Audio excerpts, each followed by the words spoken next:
Welcome to The Explainer. So let's jump right into the massive question that's completely taking over the news cycle right now. Did the US government just confirm the existence of aliens? Because after 89 long years of wild speculation, endless rumors, and strict government denials, America has finally released a massive trove of UFO files. We're going to unpack exactly what is hiding in these newly declassified documents and see what they actually reveal about what's flying around in our skies. To figure that out, we have to talk about what literally just went down on May 8th, 2026.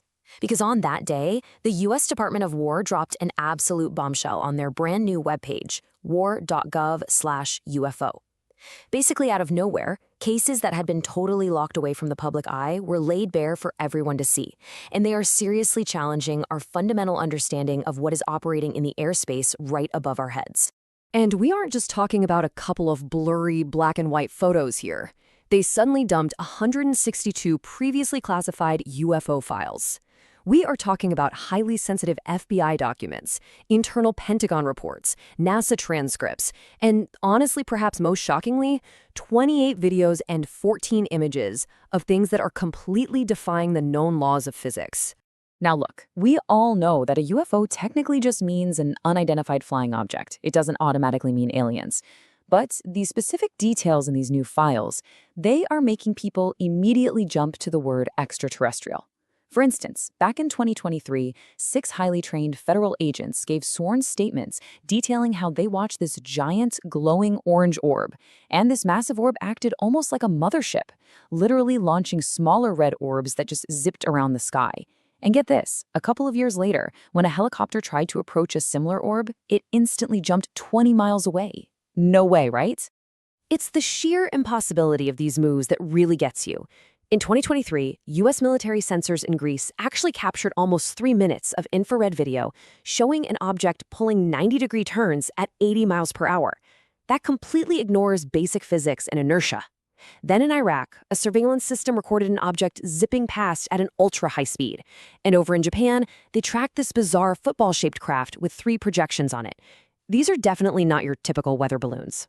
Section 2. Sightings in outer space. Because this whole mystery, it doesn't stop at our atmosphere. Let's rewind to 1965. During the Gemini 7 mission, astronaut Frank Borman radioed Houston with a very specific and highly unusual phrase. He reported a bogey at 10 o'clock high. Now, in military terminology, a bogey means an unidentified aircraft or missile. It's a term used in active war zones down here on Earth, definitely not in the dead vacuum of space. Yet Borman clearly reported a distinct third object flying right alongside his spacecraft, totally separate from their own rocket booster. And it gets wilder. The files also reveal fascinating anomalies from the Apollo missions. During the final crewed moon mission back in 1972, Apollo 17, photographs actually captured 3 mysterious, physical dots flying in a distinct triangular formation right above the lunar surface. Plus, during Apollo 11, Buzz Aldrin reported seeing these unexplained laser-like flashes. And preliminary government analysis actually admits that the objects in those 1972 photos could indeed be physical objects. It just leaves us with so many more questions. Section 3. The hidden military pattern. So, with all these absolutely bizarre sightings stretching from Earth all the way up to the moon, you gotta wonder, is there a connecting thread here? If we take a step back from the glowing orbs and the impossible speeds for a second, and just map out the geographic locations of the most recent high-profile UFO encounters found in these files, a highly revealing pattern emerges. And honestly, this pattern might completely flip the way you view this whole story. Because a massive clue pops up right here. Modern UFOs are almost exclusively showing up in places like Iraq, Syria, Greece, and the Indo-Pacific. These aren't random civilian cities. These are major geopolitical hotspots where the U.S. has deployed its absolute most advanced military monitoring systems. Why do UFOs always seem to visit heavily fortified U.S. military zones instead of, crowded downtown areas? Section 4. Roswell and the Cold War. To really wrap our heads around why they stick to military zones, we need to dust off the old playbook written during the Cold War. It all kicked off in 1947 when pilot Kenneth Arnold saw objects skipping through the air like saucers on water. The media completely ran with it and coined the term flying saucers. Just weeks later, the famous Roswell crash happened, setting off total global hysteria.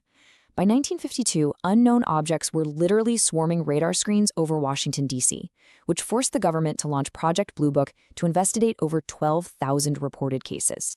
Now, sure, most of those 12,000 cases turned out to be just stars, planets, or regular airplanes, but 701 cases, they remained totally 100% unexplained.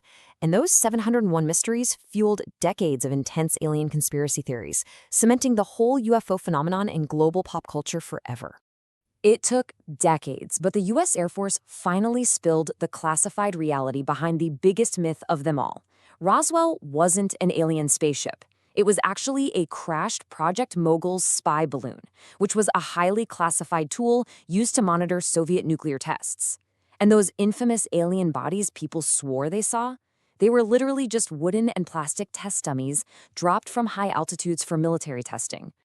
And this is where it gets super strategic. The US government actually realized that letting the public run wild with the whole UFO and alien myth was the ultimate cover. It allowed them to test highly advanced spy aircraft and surveillance balloons without triggering a massive international crisis with the Soviet Union. As long as people thought they were seeing aliens, the Pentagon's most advanced secrets remained perfectly safe. Section 5. Unmasking the modern UFO. Fast forward to right now. We have to ask, are they just running that exact same strategic playbook again? To find out, we have to look at AARO, the All-Domain Anomaly Resolution Office, which the Defense Department set up in 2022.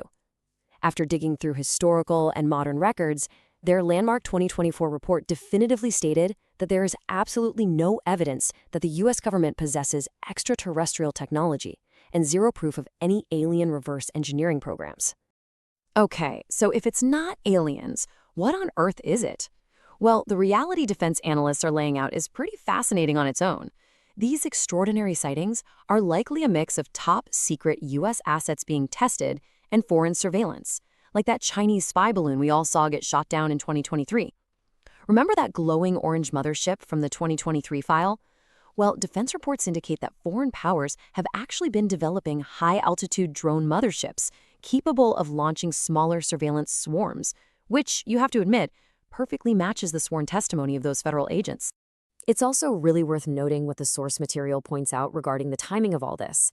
Some sources, including claims from the former AARO chief, suggest that dumping these files onto the public without proper context might be a highly calculated political distraction. The argument presented is that political administrations, specifically mentioning the Trump administration in the source texts, might leverage this intense UFO hysteria to bury or distract from pressing domestic scandals, like the Epstein files. Look, as much as a lot of us would absolutely love to believe in aliens, and as exciting as the prospect of contact is, we really have to lean on that classic scientific principle. Extraordinary claims require extraordinary evidence. Blurry infrared videos, unexplained radar blips, and isolated sightings without comprehensive context, they just aren't enough to definitively prove we've been visited by another species. So I'm going to leave you with this final, provocative thought. If these mind-bending flying objects pulling 90-degree turns at 80 miles per hour aren't actually from another world, but rather from our own secret black-budget defense programs or foreign adversaries, what other science fiction technologies are already a reality in our skies right now? Thank you for hanging out for this explainer, and hey, keep your eyes on the skies.